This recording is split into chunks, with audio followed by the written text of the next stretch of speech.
From Nova Scotia come two luminous skeins of yarn, a silk linen blend and a Superkid silk mohair, both dyed by Handmaiden fine yarns in the colorway Kelpie. Together, they shimmer like water and feel like courage made tangible. These yarns also arrived with a story, one about loss, change, and doing hard things. And at the end of it all, a question: what should I make with this?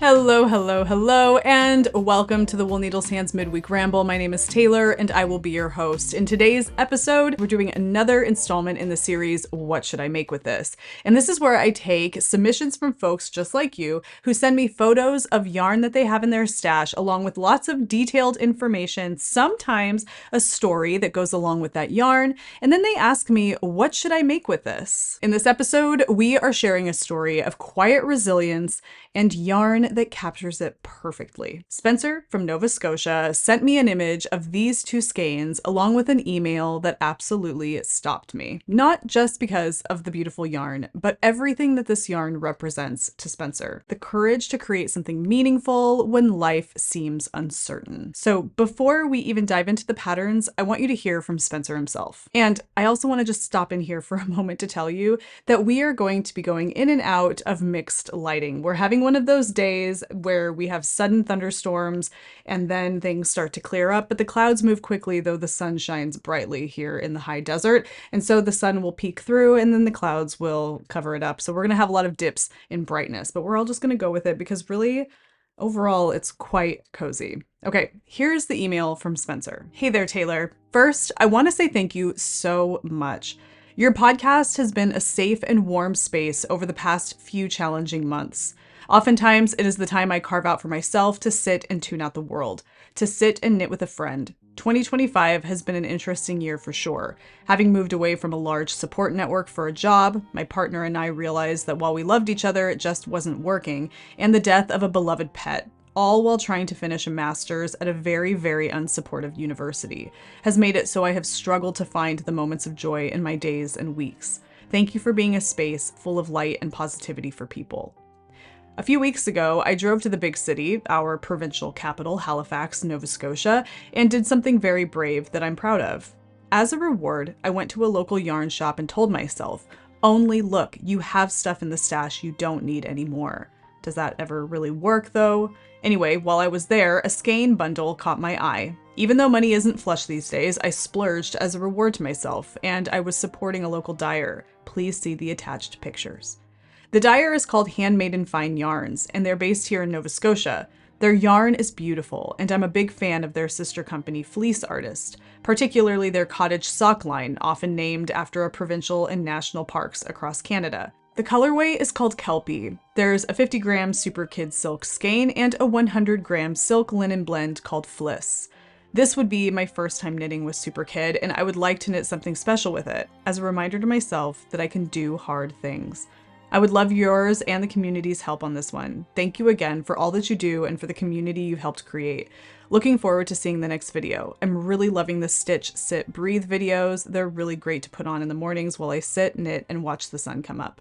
Happy knitting. I love this. It's such an honest reminder that knitting can be so much more than craft. It can be a form of recovery. Spencer's project isn't about chasing perfection. It's about creating something steady and restorative, a symbol of courage and care. And the yarn itself reflects that perfectly. It's from Handmaiden Fine Yarns based right there in Nova Scotia. Here's what we're working with. We have Flyss, a fingering weight silk and linen blend. Crisp, structured, and light catching, but with no stretchiness or resilience, but lots and lots of elegant drape. And then we have Superkid silk, a lace weight mohair and silk combination, soft, luminous, and cloud-like. Held together, they create about 437 yards of what would be essentially a DK weight yarn. And we're going to assume that Spencer would like to hold these yarns together as he purchased them in a bundle. So that's the direction I'm taking when it comes to the patterns I've chosen. This fabric is is going to be drapey and airy and perfect for designs such as accessories that move with the body as opposed to fighting against it. And that colorway named Kelpie, the shape-shifting water spirit from Scottish folklore, feels like the perfect metaphor for this moment in Spencer's life. Transformation through persistence. When I'm matching yarns to projects, I like to organize them into 3 tiers. We have the safe bets. Tier 1. These are simple, reliable projects that let the yarn's natural beauty do all the work. Moderate options, or Tier 2, add a little bit more structure and technique, giving you something to grow into. And then the riskier projects, or the ones that need tweaks, are in Tier 3. These are projects that require a little bit more intention and direction, but can become deeply personal makes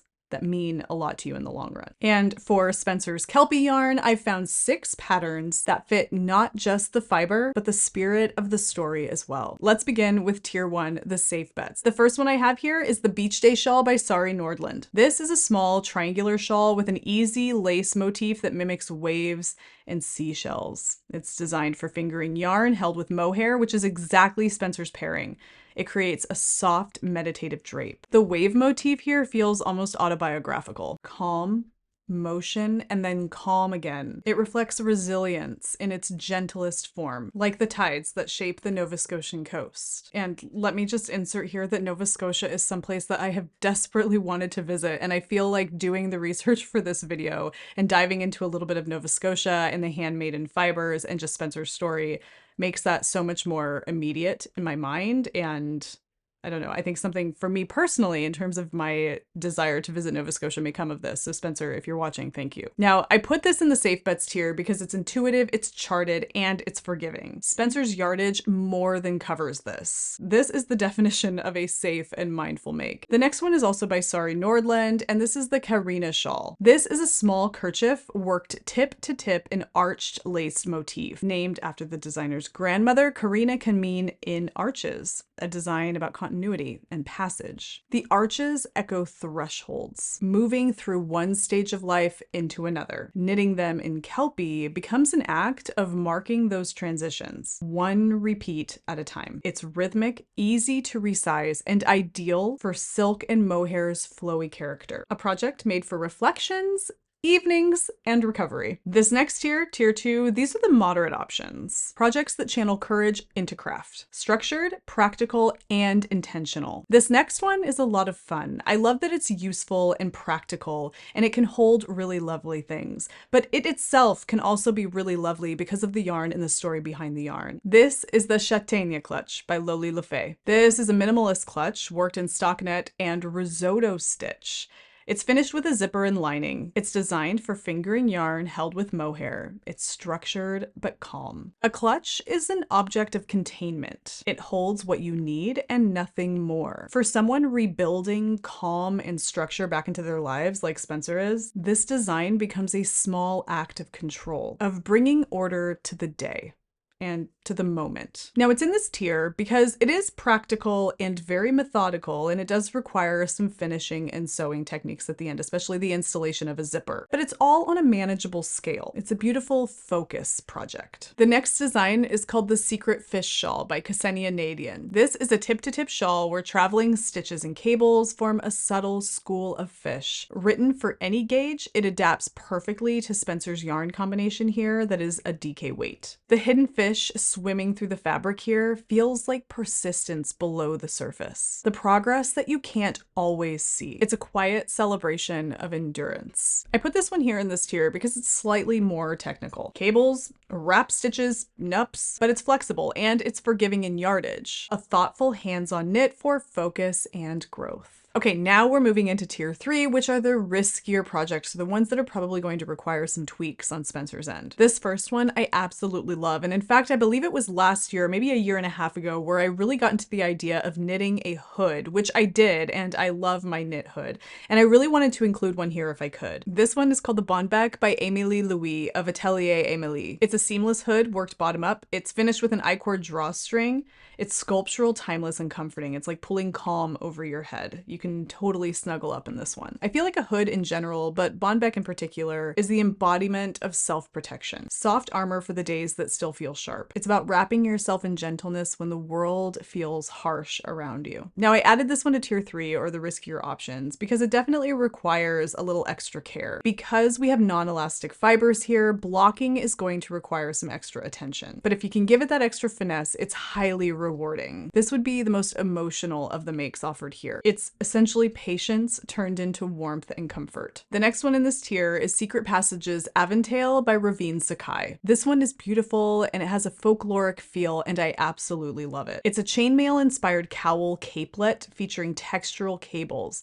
It's equal parts medieval and modern. It's protective, yet graceful. This is the full expression of transformation. Strength turned soft. The silk's sheen would give this the look of armor, while the mohair softens the edges. It's courage rendered wearable. It's a gorgeous juxtaposition. Not only that, it's a really unique accessory that kind of borders on a garment. I added it to this tier because it has some advanced shaping and cables, and it definitely demands patience and blocking. But the result, if you can pull it off, would be absolutely stunning in the gorgeous color of Kelpie. This is the kind of knit that feels like resilience, because I know going into it, it's going to require a lot of that.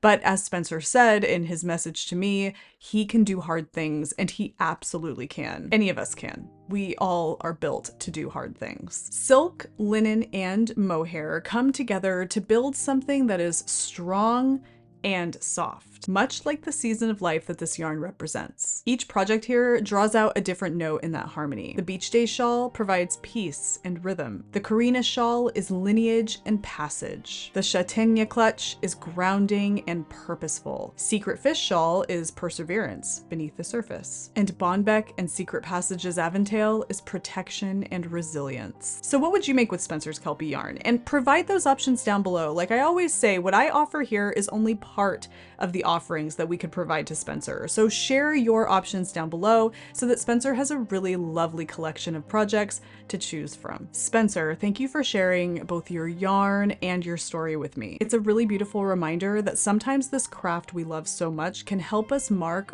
really amazing moments in our life, particularly those hardships that we overcome. Each of these projects, from the gentlest wave to the sturdiest stitch, carries that same spirit of courage. And for everyone else watching, if you've got skeins of yarn in your stash with a story behind them, or one that's just waiting for the right spark, send it my way for a future episode. Until next time, happy knitting, happy making, happy whatever it is that you're doing. Take care, be well, and I will see you soon. Bye.